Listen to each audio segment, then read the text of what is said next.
ಎಲ್ಲರಿಗೂ ನಮಸ್ಕಾರ. ನಾನು ಗೆಲುವೇ ನಮ್ಮ ಗುರಿ.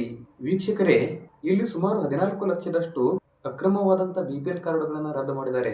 ಯಾಕಂದ್ರೆ ಈ ಬಿಪಿಎಲ್ ಕಾರ್ಡ್‌ಗಳನ್ನು ರದ್ದು ಮಾಡಲಿಕ್ಕೆ ಕಾರಣ ಏನು?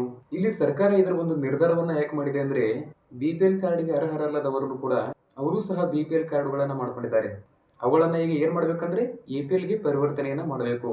ಈ ಒಂದು ಮಾಹಿತಿ ಏನಿದೆ ಅಲ್ಲ, ನಮ್ಮ ಈ ಒಂದು ಕರ್ನಾಟಕ ಸರ್ಕಾರದ ಆಹಾರ ಮತ್ತು ನಾಗರಿಕ ಸರಬರಾಜು ಇಲಾಖೆಯ ಸಚಿವರಾದಂತಹ ಕೆ.ಎಚ್. ಮುನಿಯಪ್ಪರವರು ಏನಿದಾರಲ್ಲ, ಇಲ್ಲಿ ಅರ್ಹರಾಗದೇ ಇರುವಂತವರ ಈ ಒಂದು ಬಿಪಿಎಲ್ ಕಾರ್ಡ್‌ಗಳನ್ನ ರದ್ದು ಮಾಡ್ತಾ ಇದ್ದಾರೆ.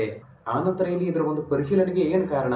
ಇಲ್ಲಿ ಈ ಒಂದು ಕೇಂದ್ರ ಸರ್ಕಾರದ ಮಾರ್ಗಸೂಚಿಗಳಿಗಿಂತಲೂ ಕೂಡ ಸುಮಾರು ಹೆಚ್ಚಿನ ಸಂಖ್ಯೆಯಲ್ಲಿ ಈ ಒಂದು ಬಿಪಿಎಲ್ ಕಾರ್ಡ್‌ಗಳನ್ನ ಪತ್ತೆಯಾಗಿದ್ದಾವೆ. ಅಂದ್ರೆ 7 ಲಕ್ಷಕ್ಕಿಂತ ಅಧಿಕ ಪ್ರಮಾಣದಲ್ಲಿ ಅನಧಿಕೃತವಾದಂತಹ ಈ ಒಂದು ಬಿಪಿಎಲ್ ಕಾರ್ಡ್‌ಗಳನ್ನ ಪತ್ತೆ ಮಾಡಿದ್ದಾರೆ.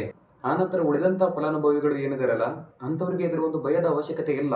ಯಾಕಂದ್ರೆ ನಿಜವಾಗಿಯೂ ಕೂಡ ಈ ಒಂದು ಬಿಪಿಎಲ್ ಕಾರ್ಡ್‌ಗೆ ಅರ್ಹರಾಗಿರುವಂತವರಿಗೆ ಅವರನ್ನ ಒಂದು ಹೆಸರಿನಲ್ಲಿ ಇರುವಂತ ಪಟ್ಟಿಯಿಂದ ಯಾವುದೇ ಕಾರಣಕ್ಕೂ ಕೂಡ ತೆಗೆದುಹಾಕುವುದಿಲ್ಲ. ಏಕೆಂದ್ರೆ ಆಹಾರ ಮತ್ತು ನಾಗರಿಕ ಸರಬರಾಜು ಇಲಾಖೆಯ ಸಚಿವರಾದಂತಹ ಕೆ.ಎಚ್. ಮುನಿಯಪ್ಪರವರು ಈ ಒಂದು ವರದಿಯನ್ನು ಕೂಡ ನೀಡಿದ್ದಾರೆ. ಸೊ ಇಲ್ಲಿ ಒಂದು ವೇಳೆ ಏನಾದರೂ ತಪ್ಪಾದಂತ ಒಂದು ಹೆಸರನ್ನ ಏನಾದರೂ ಡಿಲೀಟ್ ಆಗಿದ್ರೆ ಅಂತವರು ತಹಶೀಲ್ದಾರ್‌ಗೆ ಒಂದು ವರದಿಯನ್ನು ಸಲ್ಲಿಸುವುದರ ಮುಖಾಂತರ ಅವರು ಮತ್ತೆ ರಿಟರ್ನ್ ಆಗಿ ಸರಿಪಡಿಸಿಕೊಳ್ಳಬಹುದು. ಯಾಕಂದ್ರೆ ಅಲ್ಲಿ ಸಭೆಯನ್ನ ನಡೀತಾ ಇದೆ. ಬೆಂಗಳೂರಿನ ವಿಧಾನಸೌಧದಲ್ಲಿ ಎಲ್‌ಪಿಜಿ ಗ್ಯಾಸ್ ಬಗ್ಗೆ ಕೆ.ಎಚ್. ಮುನಿಯಪ್ಪರವರ ಒಂದು ಸಭೆಯಲ್ಲಿ ನಮ್ಮ ಇಡೀ ಒಂದು ರಾಜ್ಯದಲ್ಲಿ ಉಂಟಾಗಿರತಕ್ಕಂತ ಒಂದು ಗ್ಯಾಸ್ ಸಮಸ್ಯೆ ಪೂರೈಕೆಯ ಬಗ್ಗೆ ಏನಿದೆಯಲ್ಲ, ಈ ಒಂದು ಸಮಸ್ಯೆಯನ್ನ ಬಗೆಹರಿಸಲಿಕ್ಕೆ ಆಟೋ ಚಾಲಕರಾಗಿರಬಹುದು, ಆನಂತರ ಸಾರ್ವಜನಿಕರಿಗೆ ತೊಂದರೆ ಆಗದಂತೆ ಇದ್ರ ಬಗ್ಗೆ ಒಂದು ಸೂಕ್ತವಾದಂತಹ ಒಂದು ಕ್ರಮವನ್ನ ಕೂಡ ಕೈಗೊಂಡಿದ್ದಾರೆ ಅವರು.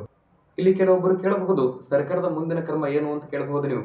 ಅವರ ಒಂದು ಅರ್ಹತೆಯ ಆಧಾರದ ಮೇರೆಗೆ ಈ ಒಂದು ಗ್ಯಾಸ್‌ನ ವಿತರಣೆಯನ್ನ ಮಾಡಲಿಕ್ಕೆ ಕೇಂದ್ರ ಸರ್ಕಾರಕ್ಕೆ ಒಂದು ಮನವಿಯನ್ನ ಕೂಡ ಮಾಡಿದ್ದಾರೆ ಅವರು. ಅದು ಅಷ್ಟೇ ಅಲ್ಲದೆ ಗ್ಯಾಸ್ ಸಿಲಿಂಡರ್‌ಗಳನ್ನ ಹೆಚ್ಚಿನ ಬೆಲೆಗೆ ಮಾರಾಟ ಮಾಡುವವರ ವಿರುದ್ಧವಾಗಿ ಅವರ ಮೇಲೆ ಒಂದು ಕಠಿಣವಾದಂತಹ ಕ್ರಮವನ್ನ ಕೈಗೊಳ್ಳಲಿಕ್ಕೆ ಇಲ್ಲಿ ಗೃಹ ಸಚಿವರು ಮತ್ತು ಪೊಲೀಸ್ ಕಮಿಷನರ್ ಜೊತೆಗೆ ಇಲ್ಲಿ ಒಂದು ಚರ್ಚೆಯನ್ನ ಮಾಡುವುದರ ಮುಖಾಂತರ ಬಂದೋಬಸ್ತನ್ನು ಕೂಡ ಮಾಡಿದ್ದಾರೆ.